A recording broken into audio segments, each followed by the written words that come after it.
সূরা তওবা 128 নম্বর আয়াতের মধ্যে আল্লাহ বলেন, বিসমিল্লাহির রহমানির রহিম, ইয়া আইয়ুহান নাসু قد جاءكم برهان من ربكم وأنزلنا إليكم نورا مبينا।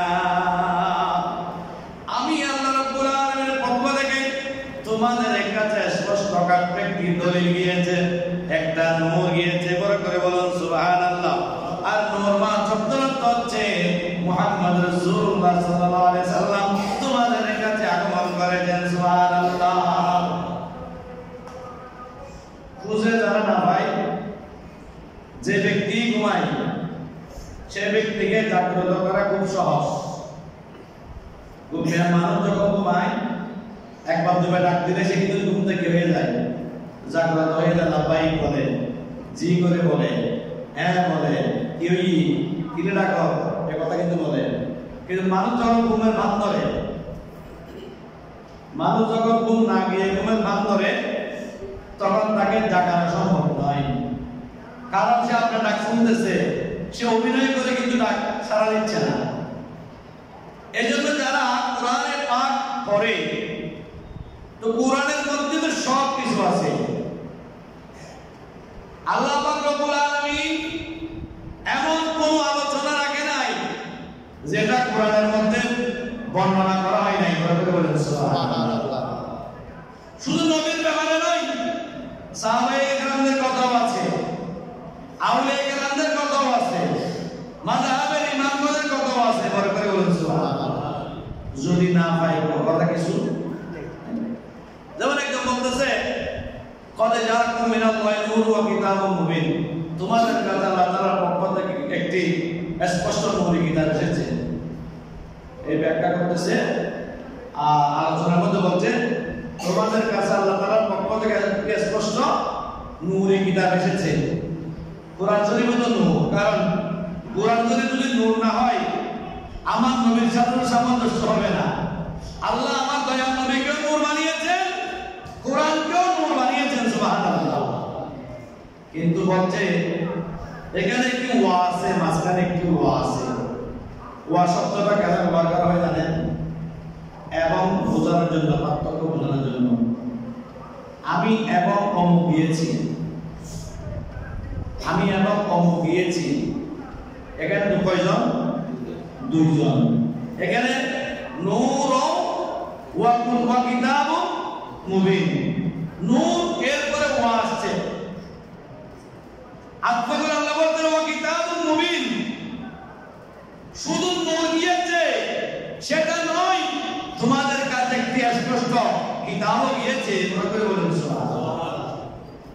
সেই নূর হচ্ছে যে তাফসীরে যারা দেখেন, তাফসীরে খাজাইনুল ফান দেখেন, কানজুল ঈমান দেখেন, নূরুল বায়ান দেখেন, তাফসীর রুহুল মানি দেখেন, তাফসীর রুহুল বায়ান দেখেন।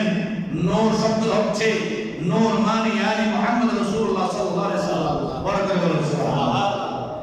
এখানেও আল্লাহ বলছেন যে আল্লাহ তাআলার পক্ষ থেকে অকট্ট দলিল তোমাদের কাছে পৌঁছেছে। এর অর্থ হচ্ছে যে হুজুর করিম সাল্লাল্লাহু আলাইহি ওয়াসাল্লাম তোমাদের কাছে আগমন করেছেন। বড় করে বলুন সুবহানাল্লাহ। না বুঝলে কারণ তো কিছু থাকবে না। ওই যে বললাম যে বুঝে না মনে মনে, তারা বুঝে তারা মনে। যদি না বুঝে, না বোঝার বান্ধবে, না ঘুমায় ঘুমার বান্ধবে, তাকে কেউ জাগাইতেও পারবে না, তাকে কেউ বোঝাতেও পারবে না, তার গতিতে সে চলবে। কিন্তু ইসলাম শব্দের অর্থ হচ্ছে নিজ গতিতে চলা নয়। ইসলাম শব্দের অর্থ হচ্ছে যে আপনাকে চলতে হবে কোরআন এবং হাদিসের গতিতে। আপনি যেখানে পারা দেন, জায়গাটা হালাল কিনা দেখেন, কোরআনে সেখানে আপনাকে চাইতে বারণ আছে কিনা দেখেন। কই অনেক মানুষ বিভিন্ন মাজারে, বিভিন্ন খানাকার মধ্যে অনেক মানুষ এই বিভিন্ন রকম আক্রমণ করে কিনা? মাজার এবং খানেকা থেকে আল্লাহর ওলি বের হয়। খানেকার মধ্যে যে ব্যক্তি সর্বক্ষণ থাকে, ওই ব্যক্তিও আল্লাহর ওলি হয়ে যায়। সুবহানাল্লাহ। হযরত গৌস আব্দুল কাদের জিলানী রাদিয়াল্লাহু তাআলা আনহুর বাবুর্চি, দীর্ঘ বছর যিনি গৌস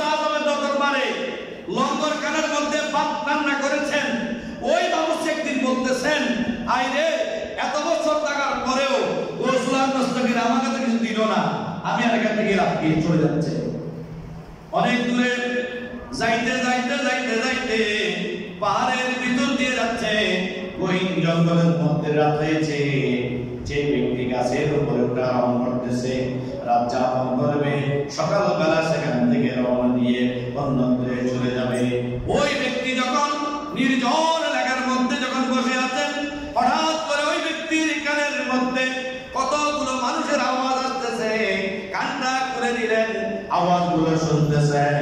ওই আওয়াজের মধ্যে আসতেছে, রে মওলা, আমরা 40 জন তোমার বান্দারা এই পাহাড়ে পর্বতে তোমার ইবাদত করি, তুমি আমাদেরকে কবুল করছো কিনা আমরা তো জানি না। আমাদেরকে গোসল আজম দস্তগীরের বাবুর্চির উসিলায় তোমার মকবুল বান্দা বানিয়ে দাও। সুবহানাল্লাহ। ওই আব্দুল কাদের জিলানী বাবুর্চি যখন এই কথা যখন শুনলেন, আর দেরি করে নাই, তাড়াতাড়ি গাছ থেকে নেমে গৌসে আজমের দরবারে চলে গেলেন। সকাল যখন হলো, আমার গৌসে আজম দস্তগীরের সামনে যখন উপস্থিত হলেন, আমার গৌসে আজম বলল, এই বাবুর্চি, তুমি কি রাত্রে বেলা কোথাও গিয়েছিলে? হুজুর, আমি চলে গিয়েছিলাম। কি কেন চলে গিয়েছিলে? হুজুর, আমি দেখলাম কাঠের নিচ থেকে চুরকে ধরে আবদার বানিয়ে দিচ্ছেন, আপনি সাধারণ মানুষকে রলি বানিয়ে দিচ্ছেন। আমি দীর্ঘ বছর যাবত আপনার ঘরের মধ্যে আছি, আমি তো কিছুই পাইলাম না। সেই রাগ গুসা করে আমি চলে যাচ্ছিলাম, কিন্তু প্রতিমধ্যে 6 জন আবেদ, 6 জন 40 জন আল্লাহর ওলি একটা প্ল্যাটফর্মের মধ্যে বসে তারা আল্লাহর দরবারে হাত ধরে দিলেন। আমার উসিলা দিয়ে যখন দোয়া করলেন, আমি চিন্তা করলাম, আমি গৌসে আজম বাবুর্চি আর গৌসে আজমের বাবুর্চি নাই, আমার মাকাম 40 জনের উপরে চলে গেছে। সুবহানাল্লাহ। সালাতুলিয়া